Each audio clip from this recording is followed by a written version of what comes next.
민경우 전 국민의힘 비대위원 모시겠습니다. 반갑습니다. 안녕하세요. 민경호입니다. 예. 오늘 좀 제가 앞에서 조금 설명을 좀 자세히 했는데 왜냐하면 오늘 좀 다룰 주제들이 좀 재밌는 주제이기도 하고 오늘 모 일간지에서 엊그제부터 지금 중요한 일간지에서 이 분석들을 굉장히 많이 했더라고요. 다행히. 그래서 굉장히 중요한 뭐 지피지기도 이야기를 합니다만 저쪽에 일종의 경쟁자 측들이 어떤 식으로 구성되어 있는지 그들이 무엇을 어떤 집단으로 구성되어 있는지를 아는 것도 굉장히 중요하죠. 우리의 성찰과 반성과 변화와 함께 그 문제도 함께 중요한 과제라고 생각해서 이야기를 드렸는데요. 최근에 이제 오늘도 신문에 나왔던데 이번 총선 관련해서 각 지역구의 개표 결과 중에 일부 좀 결과가 나왔잖아요. 특히 강남 지역은 많이 나왔고 일부 또 목동 지역 또 세종시까지도 좀 보도를 했던데 결국은 한마디로 하면 지난번에 조국혁신당은 고학력 엘리트층이다 뭐 이렇게 분석도 해주셨어요.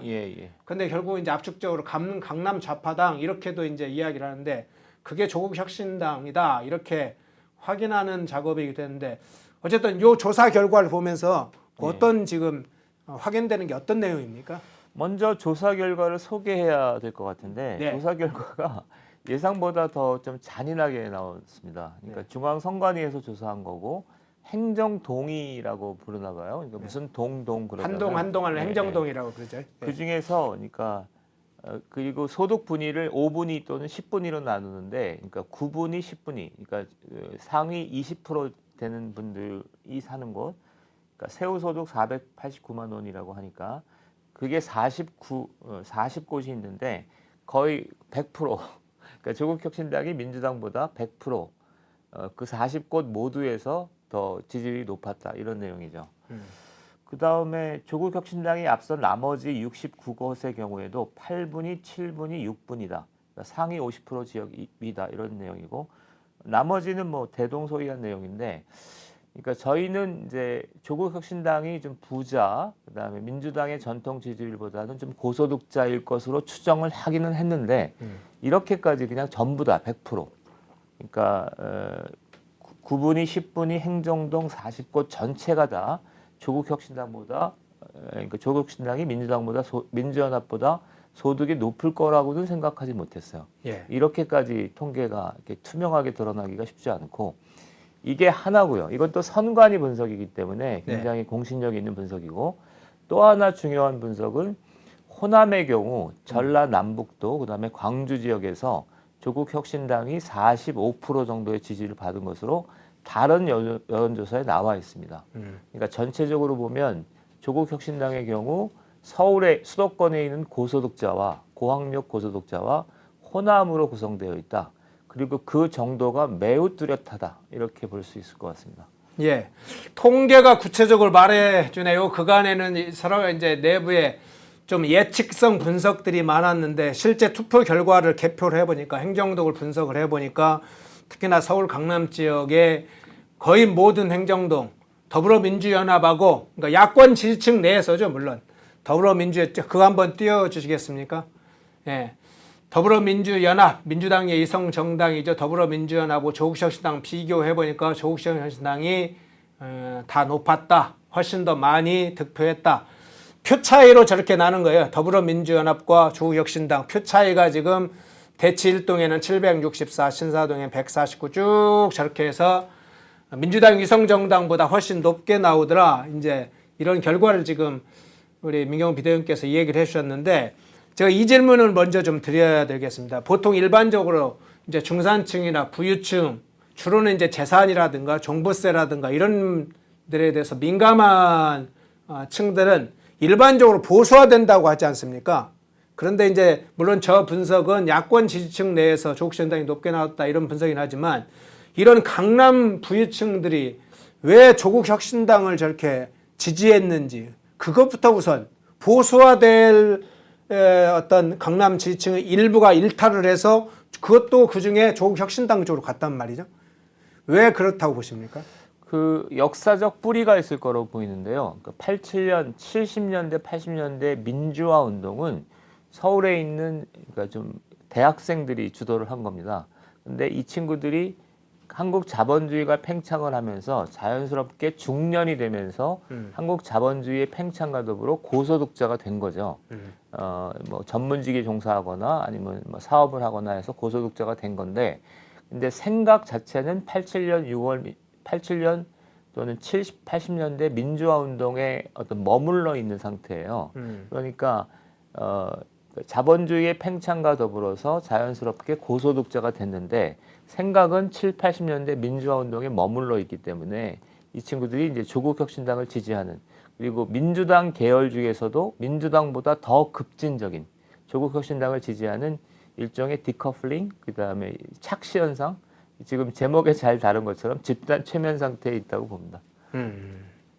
그러면 지금 앞에 통계는 주로 이제 강남 지역을 중심으로 한 통계 결과를 얘기를 해주셨고, 호남 지역에서는 지금 다른 여론조사가 한 45% 정도를 전체 투표자 중에, 호남 지역 투표자 중에 45%를 조국혁신당이 득표한 것 같다, 이렇게 얘기를 해주셨는데, 앞서 얘기했던 이 강남 지역과 같이 뭐 또는 목동 이런 데에 조국혁신당이 민주당 유성열 분들보다 높게 나왔다고 하는 이 조사 결과는 다른 지역, 예를 들자면 뭐 부산이랄까 또 대구랄까 또는 충남 지역의 주요 지역에서도 지금의 조국혁신당이 더불어민주당 어떤 민주연합보다 주로는 고학력 부유층 이층에서 더 많이 얻었을 것으로, 그러니까 전국적으로 그런 추세였을 것이라고 예측이 가능합니까? 예, 그렇게 보입니다. 이 지금 선관위 자료에도 예. 부분적이지만 그런 현상은 나타나고 있습니다. 그래서 그 고학력 고소득층이 조국 혁신당을 지지하는 것은 주로 서울 수도권과 호남에서 있는 일이지만 전국적인 현상이라고 볼 수 있고, 그 다음에 호남에서 45% 정도의 강한 지지를 얻었는데, 이건 호남만의 특별한 현상일 걸로 추정합니다. 그러니까 이를테면 대구 수성동이나 뭐 부산의 이런 데도 아마 조국 혁신당을 지지하는 흐름이 더 있을 걸로 추정됩니다. 그러면 이념 성향은 야권 좌파적인 성향이면서 고수도 고학력층 이 층들, 즉 강남 좌파 성향의 이런 대상자 유권자들이 조국혁신당을 더 선택을 했다면 어차피 야권 내에서잖아요. 예. 그런데 이 고학력 고소득자들이 좌파적 성향이지만 왜 더 강성 지지층을, 강성 성격의 조국혁신당을 지지합니까? 이게 80년대에 일종의 좀 학력 인플레이션이나 우리 사회의 고소득자로 오는 80년대의 영향이 핵심적인 겁니까? 아니면 대체로 우리 사회가 중산층이 넓게 포진돼 가면서 과거에 어쨌든 빈소국, 저개발국에서 맞았던 어떤 가난 문제랄지 이런 문제가 해결되면서 오히려 고학력자들이나 이제 고소득층이 조금 더 극렬해지는 어떤 그런 성향을 드러내는 거, 어떤 게 좀 요인이라고 봅니까? 저는 두 가지가 다 있을 거로 보이는데, 그러니까 사람들이 좀 오해하고 있는 건 7, 80년대 학생 운동권이 갖고 있었던 민주주의는 영미형 민주주의가 아니에요. 그러니까 대화와 타협에 의한 뭐 정당 간의 교체에 의한 민주주의 뭐 이런 게 아니고 인민민주주의, 급진민주주의 이런 색채를 갖고 있습니다. 그래서 그 색채가 그대로 이어져 온 거로 보이는데, 그게 이제 검찰 독재니 뭐 3년이면 충분하다랄지 탄핵을 함부로 얘기하는 거랄지 이런 게 다 인민민주주의적 성향 때문에 그런다고 보는데, 이거는 지금 역사적 뿌리와 관련된 문제로 보이고, 근데 이 역사적 뿌리가 나이가 들면 좀 순화되고 역사적 어떤 정치적 어떤 문제가 정치적 과정이 겪어지면 좀 순화되게 돼 있는데, 2000년대 20년간 좀 새롭게 그 어떤 자양분을 얻은 것 같아요. 이게 촛불 시위죠. 촛불 시위 때 모든 주권은 국민에게 어떤 나온다랄지, 뭐 이렇게 세상을 딱 뒤집어 엎자랄지 이런 인민민주주의적 성향들이 20년대 촛불이나 세월호 탄핵 국면에서 이게 그대로 유지된 것 같습니다. 물론 촛불도 뭐 긍정적인 요소가 있지만 촛불 안에 인민민주주의적 요소가 이렇게 계속 그 유지되면서 대단히 한국 민주주의가 급진적 성격을 띠게 된 거죠. 그래서 지금 조국혁신당의 이 부류들은, 또 민주당 계열 사람들은 저거는 영미형 민주주의라고 보기 어려운 상당히 관념적 급진주의 상태에 있는 거죠. 그렇군요. 자, 사진 하나 또 뭐 띄워주겠습니까? 제목이 다음 걸 한번 띄워주시죠. 오늘 이제 한 언론사에서 보도한 조국현 신당 한 24.6% 거의 25%에 가까운 득표를 얻었는데 조국혁 신당 찍은 사람들 상당수를 인터뷰를 해봤다. 우리 취재를 해보면서 나온 건데 그중에 이 자료가 지금 아까 얘기했던 고학력 중심 사무관리직의 비례투표 영향을 보니까 다 합해놓으면 고학력 사무관리직의 경우에도 조국혁 신당이 제일 높게 나왔어요. 그런데 조국혁 신당을 왜 찍었느냐 하니까 여기서는 크게 세 가지로 이야기를 했습니다. 하나는 윤석열 정부를 심판하는 데 있어서 가장 효과적인 수단이 조국이라고 봤다. 즉 혁신당이라고 봤다. 이게 첫 번째고, 두 번째는 민주당의 모습, 이재명에 대해서는 여러 가지로 사법 리스크라든가 이재명에 대한 좀 비판적인 것, 좀 부정적인 인식을 주로 봤다. 그리고 세 번째는 조국 자체의 일가가 당한 것을 좀 안타까웠다. 그리고 조국이 가지고 있는 학벌, 유무 뭐 이런 것도 상당히 세련되고 뭐 이렇다. 이렇게 크게 카테고리를 적용하면 세 개로 지금 봤거든요. 예, 다시 한번 정리하시는 게 좋을 것 같습니다. 네. 세 가지가 첫 어떤 번째는 거죠? 윤석열 정부를 심판하는데 조국혁 신당이 가장 중요한 수단이 됐다. 그 하나의 카테고리였고, 두 번째는 민주당 이재명에 대한 그 선택보다는 조국이 좀 이재명 마음에 안 든다. 이러저러하게. 그래서 이제 공천 문제도 있고 여러 가지가 있던데, 그래서 이제 조국혁 신당을 선택했다. 세 번째는 조국혁 신당의 가족들이 훨씬 많이 당했다.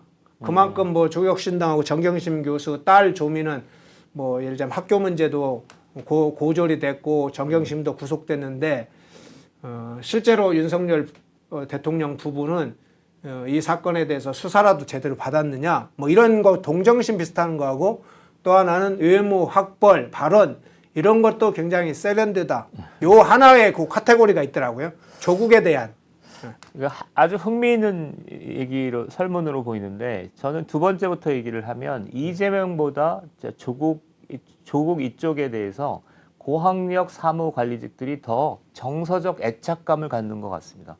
그러니까 7, 80년대 민주화 운동이 좀 대학생 위주고, 그 다음에 대학생들도 수도권에 있는 좀 공부 좀 한 대학생들이 중심이 됐긴 했는데, 이재명은 좀 사이드에 있던 사람이거든요. 성장 배경이 좀 다르잖아요. 예. 중앙대 법대를 나왔지만 좀 불우한 환경에서 살았기 때문에 어떤 학생운동 출신의 정통 코스를 밟았다기보다는 좀 사이드에 있었던 사람이고, 이번에 좀 이따 얘기할 수 있겠지만 이재명 대표와 함께 정계에 진출한 사람도 상당히 그래요. 그러니까 경기도하고 성남시에서 약간 좀 외곽에서 어떤 풀뿌리 인생을 살았던 변호사라고 하더라도 그런 색채가 있기 때문에 수도권에 있는 수도권 중심부에 있는 고학력 고자산 계급이 정서적으로 이미지상으로 애착을 갖기보다는 조국한테도 애착을 가졌을 거다. 뭐 이런 느낌이 하나 있고, 그 다음에 민주당 계열 지지자들을 한 5, 60%로 본다면 여기가 두 개로 쪼개져 있는 것 같습니다. 첫 번째인데 왜 윤석열 후보를 심판하는 수단으로 조국을 선택했느냐는 건데, 30% 30%인데 지금 일관되게 나타나는 건 조국 지지자가 30%거든요. 근데 이 사람들이 왜 조국을 지지했냐면 조국은 두 가지 메시지를 함께 던진 거예요. 윤석열을 심판하자만이 아니고 윤석열을 심판하는데 조기에 심판하자. 또는 당장 끝장내자. 뭐 이런 식의 메시지를, 더 강한 메시지를 던진 거고, 이재명 대표는 어떤 메시지냐면 윤석열 대표를 심판하긴 하는데 근데 나도 문제가 있기 때문에 어떤 경우에 윤석열 대통령과 협상할 수도 있어. 타협할 수도 있어. 현실적인 정치 과정을 고려해야 돼. 이런 메시지가 있잖아요. 그러니까 고자산 계급이 볼 때는 그 인민민주주의라는 건 굉장히 낭만주의적인 거거든요. 그러니까 세상을 쓸어버리고 막 이런 거기 때문에 이재명 대표가 정치 과정에 따라 현실적으로 판단할 수 있다. 이런 식의 여지를 두면 선거라는 국면에서는 지지하기 어려웠을 걸로 보입니다. 그래서 첫 번째, 두 번째는 이게 그렇게 저는 좀 추정했던 측면이 있기는 한데 딱 그 설문으로 딱 하니까 이재명과 조국의 차이를 굉장히 극명하게 드러내는 것 같습니다. 그러니까 어떤 설문조사가 이렇게까지 투명하게 어떤 상황을 드러내는 게 쉽지 않은 것 같아요. 그렇군요. 그 조국을 의무까지 생각하는 사람도 있고 그랬는데 저기 댓글에 줄리에게 윤석열 부부 김건희 여사지 줄리라는 건 없습니다. 줄리는 가공의 이름을 만들었던 사람들인 거예요. 줄리라는 건 없어요. 만들어낸 가공의 인물입니다. 그 얘기 먼저 드리고 앞서 소개를 해드렸는데 훈이안님, 나른한 오후님, 엘리사님 고맙습니다. 이 질문으로 이어가 보죠. 그러면 조국이 이제 몇 개월 후면 최종 선고를 받지 않습니까? 예. 그러면 이제 조국이 구속될 건 거의 뭐 100%라고 보이는데 조국이 구속된다든가 또는 조국 혁신당의 친문 세력들이 결집을 할 경우도 좀 있지 않습니까? 예. 아직까지는 그 흐름이 뭐 뚜렷하게 나타나고 있진 않은데 뭐 그런 여러 가지 어떤 정치적 변수가 생긴다고 한다면 이 지금 이번에 조국 혁신당을 지지했던 사람들, 고학력, 저 엘리트층들, 부유한 층들, 이제 부자 정당이라고 해야 되겠어요. 저 조국 혁신당을 강남 부자 정당, 강남 좌파 정당, 뭐 하여간 부자 좌파 정당. 그런데 그런 사람들이 조국 혁신당에 조국을 계속 지지할까? 구속을 일단 당하면 그게 동정심으로 돌아설지 아니면 진짜로 심판을 받은 범죄자로 갈지 뭐 이런 여러 가지 변수가 될 것 같은데 그런 변수도 생긴다면 민주당보다 조국 혁신당에 계속 지지를 보낼 것으로 그것은 한동안 갈 것으로 보시나요? 예, 저는 그러니까 이게 파퓰리즘의 한 조류로 보이는데 두 가지가 있잖아요. 주로 서민층 포퓰리즘이 있거든요. 서민층 포퓰리즘은 베네수엘라의 차베스나 아르헨티나의 페론과 같이 약간 뭐 대중의 어떤 원망, 희망을 담아서 정치 과정에 직접 참여하지는 않지만 희망을 담아서 뭘 하는 그런 어떤 극단적인 형태를 띠거나 뭐 그런 형태인데 지금 이건 고학력 고자산 계급이거든요. 돈 좀 있고 그다음에 정치에 굉장히 능숙한 사람들이라서 조국이 사퇴하고 구속이 되더라도 나름의 과정을 통해서 정치권을 재편할 걸로 보입니다. 조국 혁신당을 무대로 해서 그런데 지금 아까 얘기했던 것처럼 이재명과 조국 사이에 이게 그냥 단순하게 외모가 아니라 상당히 어떤 감수성의 차이가 있는 걸로 보이기 때문에 이재명 민주당으로 합당하기보다는 조국 세력이 독자적인 세력을 유지하고 여기에 친문 색채를 얹어서 나름 독자적인 세력을 유지하지 않을까 이런 생각이 저는 듭니다. 그렇군요. 네, 조국 혁신당 이번에 한 24.6% 대체 어떤 세력들이 어떤 사람들이 조국 혁신당에 투표를 해줬는지 어떤 특징을 가지고 있는지 먼저 살펴봤는데요. 민주당 좀 당선자들 분석도 좀 해봤으면 좋겠습니다. 이념, 뭐 정파, 뭐 정파와 비슷한 표현이지만 어떤 특정 정치 세력 여러 가지 기준으로 볼 수 있는데 이번 총선에서 일단 당선된 그 민주당 당선자, 이 당선자들이 지금 어떻게 구성되어 있습니까? 당선자들 전체를 분석하지는 못했고요. 그다음에 약간 운동권 성향이 어떻게 변했는가를 중심으로 한다면 근데 운동권이 워낙 많기 때문에 그것도 민주당 당선자의 상당 부분을 포괄한다 이렇게 볼 수 있는데 대체로 한 민주당 현재 적을 갖고 있는 사람이 163명 중에서 운동권 출신이 70명이었거든요. 21대 국회의원 42%입니다. 엄청난 규모죠. 그리고 더 중요한 거는 이 사람들 다수가 요직을 갖고 있습니다. 최고위원의 다수가 운동권 출신이었는데 그러면 운동권 출신이 22대 국회에 어떻게 변했는가를 보는 게 핵심인데 21대에서 22대로 달라진 거요? 예. 그래서 163명 민주당 적을 갖고 있는 사람 중에 70명이 운동권이었고 대부분이 요직이었는데 이 사람 중에 70명 중에서 39명이 국회의원에 당선됐습니다. 39명이 당선됐는데 그러면 탈락된 사람과 당선된 사람을 구분하면 탈락자들은 그러니까 주로 친문 그룹이 탈락됐죠. 그러니까 70년대 운동권, 80년대 중반 운동권 전대협 세대가 탈락했는데 이름을 거명하자면 설훈, 홍영표, 그다음에 송갑석, 그다음에 대표적인 게 임종석 이런 사람들이 박용진 이런 사람들이 탈락했죠.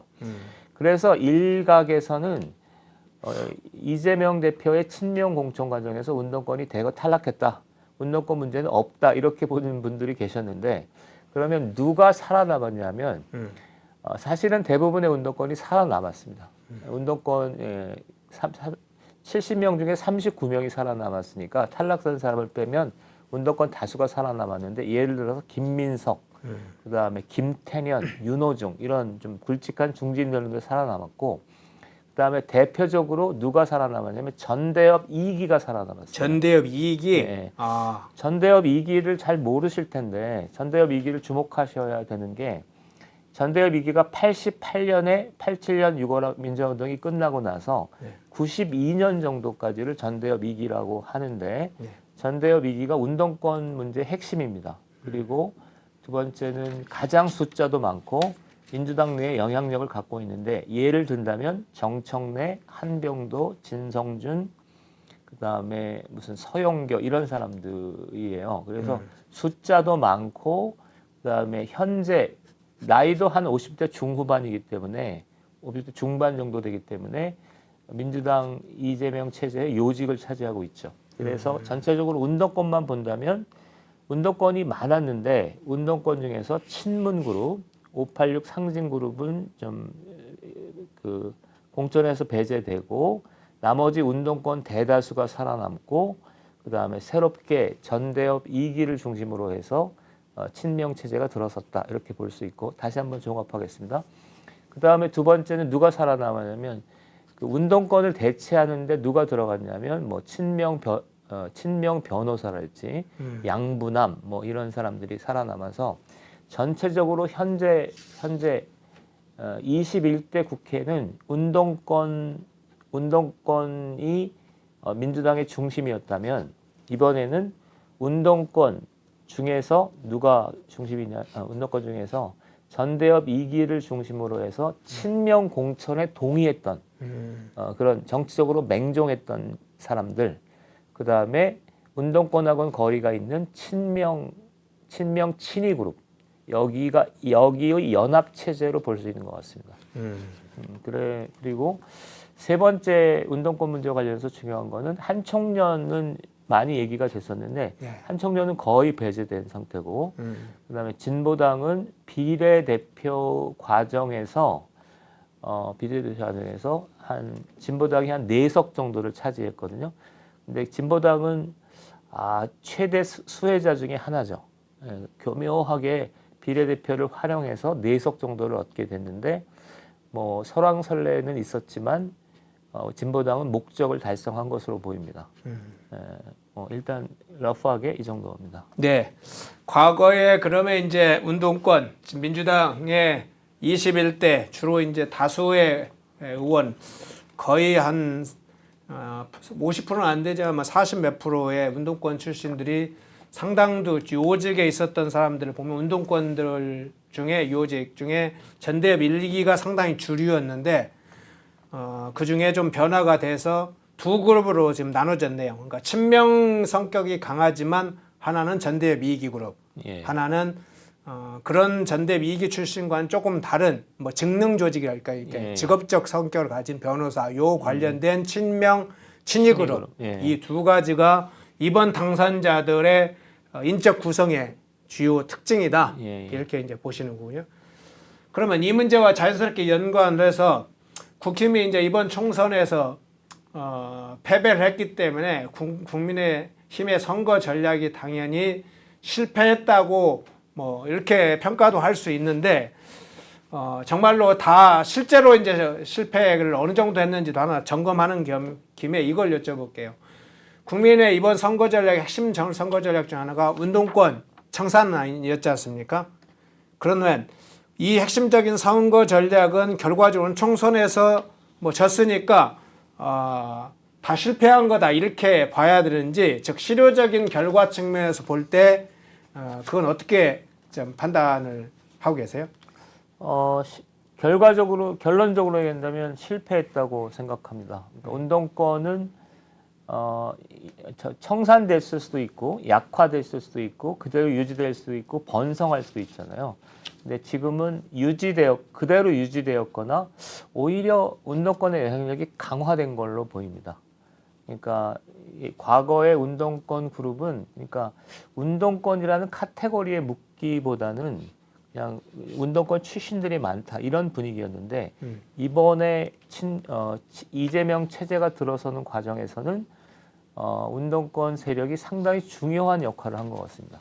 그래서 이재명의 어떤 개인 왕정 같은 거라기보다는 이재명과 운동권의 연합 정권 같은 느낌이 운동권 세력이 상당히 영향력을 발휘한 것으로 보이기 때문에 운동권의 영향력은 강화된 걸로 보입니다. 운동권은 결과적으로 강해졌다. 그렇다면 실제로는 이제 운동권 청산의 관리하기 선거 전략에서는 결과적으로는 그 목표를 달성을 못했다, 실패했다. 예, 실패했다고 봐야 되겠죠. 실패했지만 사실은 그 제기가 사회적으로 하나의 우리 사회의 중요한 과제인 것은 맞죠. 그것과 별개 구분해서 조금 이야기를 하는 것도 필요하지 않습니까? 운동권 청산이 시대적 과제인 건 분명해 보입니다. 네. 왜냐하면은 저도 조사를 해보면서 그 데이터가 좀 너무 심각하게 나오는 게 있는데 네. 민주당 국회의원의 136명 중에서 70명 정도가 운동권이었다라는 건 상상을 초월하는 숫자거든요. 기업의 경우 뭐 이런 정도의 이건 독점이죠.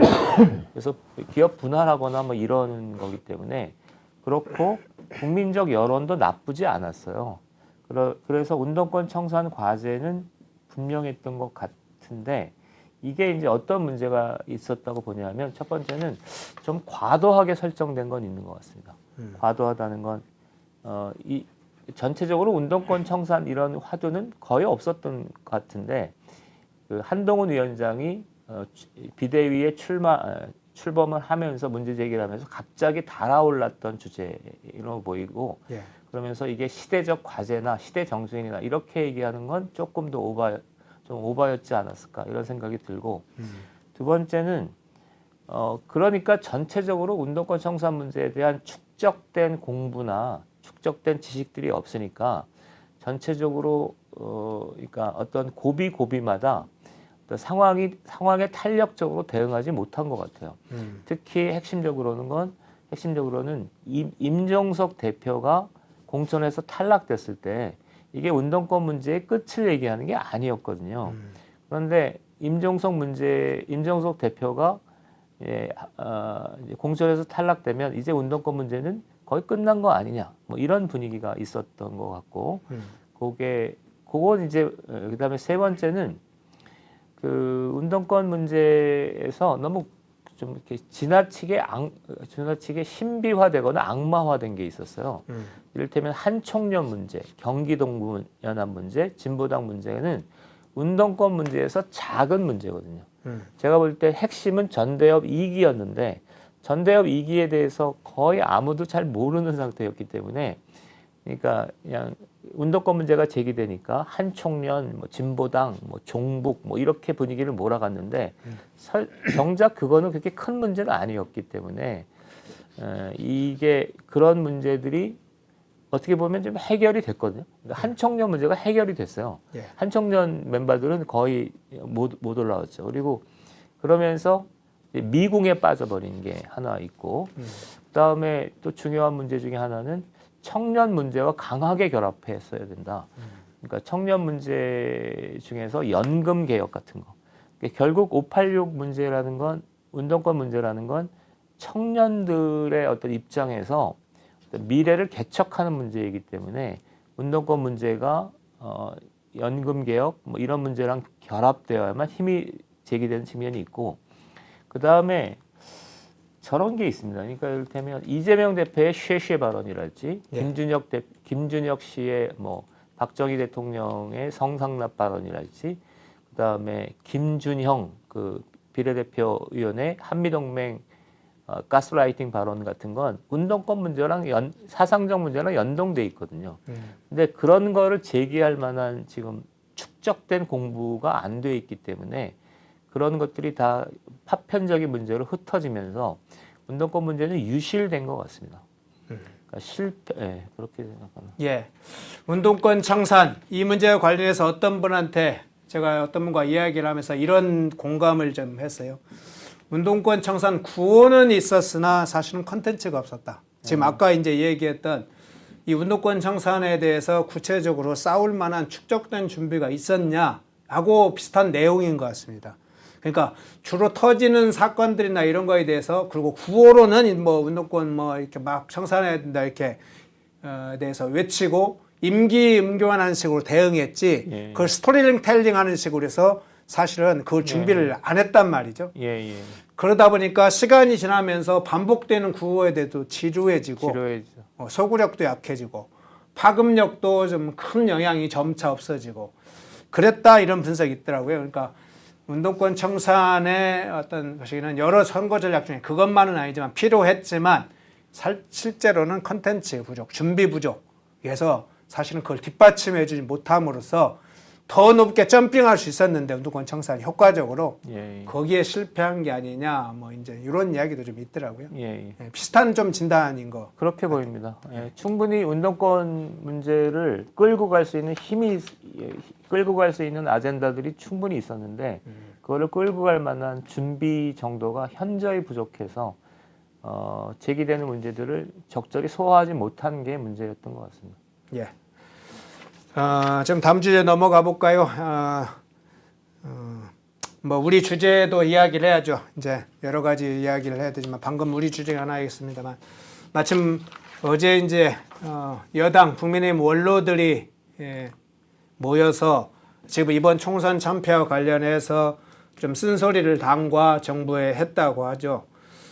그 내용 중에 대체적으로 이제 원로분들께서 이번 총선 패배의 원인을 대통령의 불통, 집권 여당의 무능에 대한 국민적 심판이었다. 이렇게 이제 나왔어요. 기사도 지금 나오면서 그럼 뭘 어떻게 해야 되냐? 뭐 이런 얘기가 나왔는데 그 중에 하나로 윤 대통령이 참모들이 자유롭게 말할 수 있게 해줘야 된다. 참모들이 즉 대통령실이나 내각에 있는 사람들이 말을 못하면 당연히 민심을 전달하지도 못하고 좋은 아이디어도 전달하지 못한다. 그렇기 때문에 참모들이 우선 자유롭게 일할 수 있도록 환경을 마련하는 게 필요하다. 그리고 국민 앞에 좀 당당하게 서서 그때그때 좀 기자회견도 하고 그래서 국민들과 언론들과 좀 소통을 좀 많이 해라. 그리고 야당과도 좀 대화를 적극적으로 해라. 뭐 여러 가지가 나왔어요. 그래서 여쭤볼게요. 대통령의 기조, 국정 기조에 관해서는 여러 평가가 좀 있지만 대체로 국정 기조 문제는 시대적 흐름과 상당히 맞는 게 많다. 외교, 경제 이런 데 있어서. 근데 국정 스타일은 변해야 된다. 뭐 이런 이제 의견들이 많은데 이번 총선 보면서 아까 이제 여러 가지 원로들도 이야기를 해주셨는데 변화의 어떤 방향을 잡는다면 어떤 변화, 또 변화의 방안, 어떤 부분에 대해서 좀 관심을 갖고 계세요? 지금 여러 가지가 있는데 저는 이제 굉장히 높이 평가하는 건 한미동맹 외교안보 전략이잖아요. 그리고 많은 사람들이 그렇게 평가할 걸로 보이고 그리고 후대에 아마 윤석열 대통령은 그런 의미에서 평가받을 수 있을 거라고 생각하는데 그 다음에 엊그제 이제 국무회의 13분 발언에서도 민생 얘기를 하는데 민생을 강조하는 것도 당연한 얘기처럼 보이는데 지금 압도적으로 대통령에 대해서 지적하는 거는 뭐 일관된 메시지가 있잖아요. 일관된 내용이 있는데 하나는 원로회에서도 나온 것처럼 참모들하고 이게 자연스럽게 얘기하는 허심탄회하게 얘기하는 것이 필요하다. 대통령 스타일이 좀 그렇답니다. 네. 혼자 이렇게 많이 얘기하시는 그런 스타일이라고 하더라고요.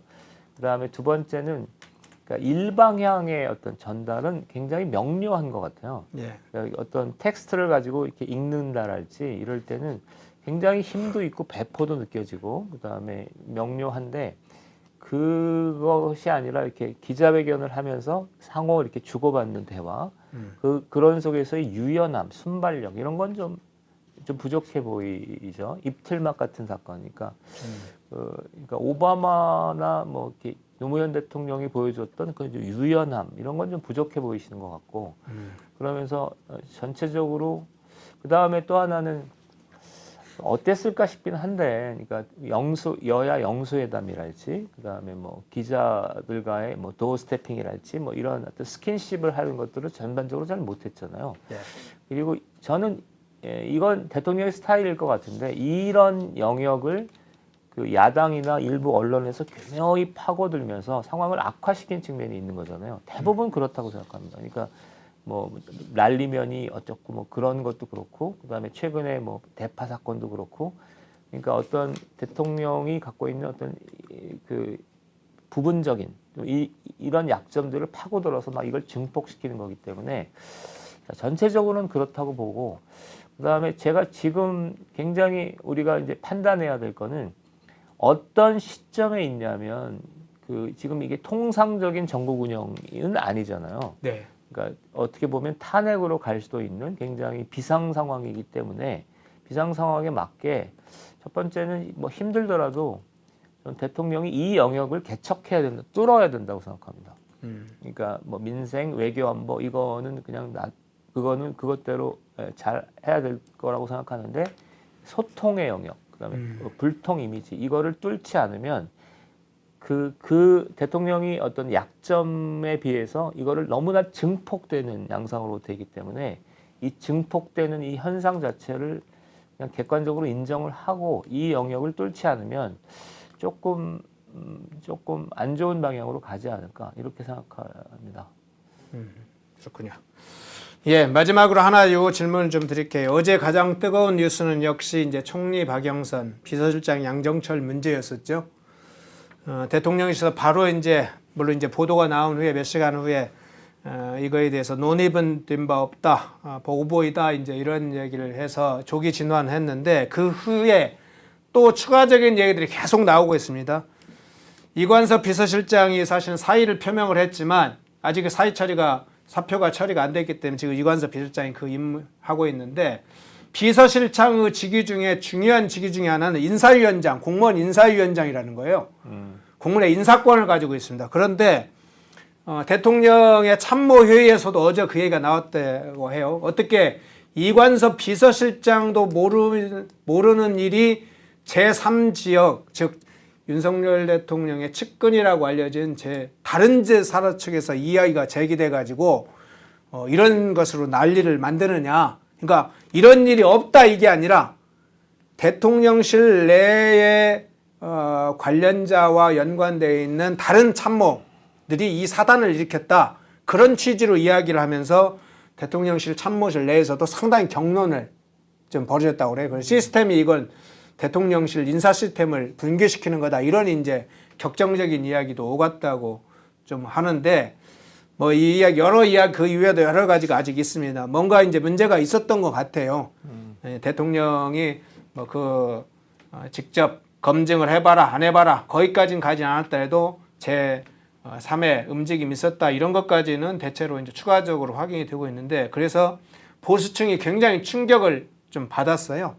일단 그 장면은 좀 지금 최근의 상황은 어떻게 해석하고 계세요? 저는 아주 지금 말씀하셨던 내밀한 얘기는 잘 모르겠는데 두 가지로 나눠서 얘기할 수 있을 것 같습니다. 하나는 저는 사실은 양정철 비서실장 저거는 좀 문제라고 생각했어요. 그러니까 왜 그러냐면 향후 상황이 굉장히 녹록치 않을 거기 때문에 대통령과 정서적, 사상적으로 좀 그 생각을 같이 하는 사람이 일관되게 전국을 운영할 필요가 있다라고 생각이 드는데 양정철 씨는 너무 뿌리가 다른 사람이라서 적절하지 않겠다 싶고 제가 잘못 이해하는 건지 모르겠는데 총리는 조금 더 운신의 폭이 클 거라고 생각합니다. 그래서 총리는 지금 현 정국이 좀 비상 정국이기 때문에 굉장히 유연성 있게 할 수도 있겠다 이런 생각이 드는데 근데 더 문제는 그러니까 이게 첫 번째 얘기고 두 번째는 이거를 둘러싼 너무 복잡한 논란이 비화되는 거예요. 그러니까 지금 저는 상황이 복잡해지면 좀 그러니까 심플하게 그러니까 권력 구조를 그러니까 기강을 잡는다라는 거 있잖아요. 그러니까 이게 어떤 복잡하게 얽히고 이게 남마와 같이 번져나가고 얘기가 확대되는 거를 막아야 된다고 생각해요. 그래서 어떤 지휘부와 전체적인 컨트롤 타워가 뭔가 이렇게 안정감 있게 갈 수 있도록 사람들 좀 지켜봐주고 그다음에 그런 힘을 몰아주고 이런 거가 필요한데 그렇지 않고 얘기가 확대되고 권한이 이렇게 분산되고 얽히고 이러는 게 굉장히 위험한 징후거든요. 근데 그런 징후들이 좀 나타나는 것 같아서 이거는 박영선, 양정철 논란은 그러니까 그 자체보다는 지금 현재 전체적인 한국 사회를 끌고 갈 수 있는 대통령실을 비롯한 이 사람들의 건재, 이 사람들의 안정감을 확인할 수 있는 굉장히 중요한 그런 차원에서 상황을 보는 게 어떨까 저는 싶습니다. 사건은 벌어졌고 이제는 사실은 체계적으로 관리를 해야 될 상황이죠. 그게 너무 확전되지 않도록. 그래서 저희도 이제 그 주제를 오늘 주로 다루지는 않았는데 이제 뭐 안팎으로 여러 상황은 결국은 대통령실과 당이 해결의 주체로 설 수밖에 없습니다. 언론의 경우에는 화제성을 찾게 되기 때문에 여러 가지 것을 언론을 탓할 수 있는 문제가 있고 탓해서는 안 되는 문제도 있죠. 우리 내부가 관리를 좀 잘 해서 대통령실과 당이 체계적으로 그걸 잘 관리를 하면 언론에서 다루는데도 한계가 있겠죠. 그런 문제도 함께 살펴주시기를 좀 부탁도 드리는 바입니다.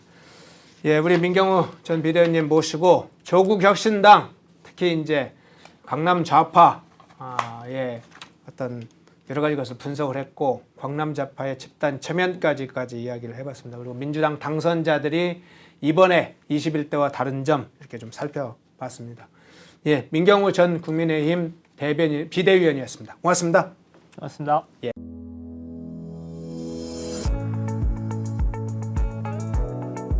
광주에다가 우리 이승만 대통령의 건국 이념의 핵심이 바로 자유니까 이 자유 이념이 보다 굳건하게 인식되고 또 시민운동으로 성장한다면은 민족 운동도 한 단계 더 높은 단계로 고양될 수 있지 않을까. 광주에서의 그 학당 강자 개설은 다른 지역보다도 더 특별한 의미가 있겠다. 그런 기대를 하고 있습니다. 함께 연구하고 함께 토론하고 나아가 함께 행동하는 아름다운 시민연대에 참여하지 않으시겠습니까?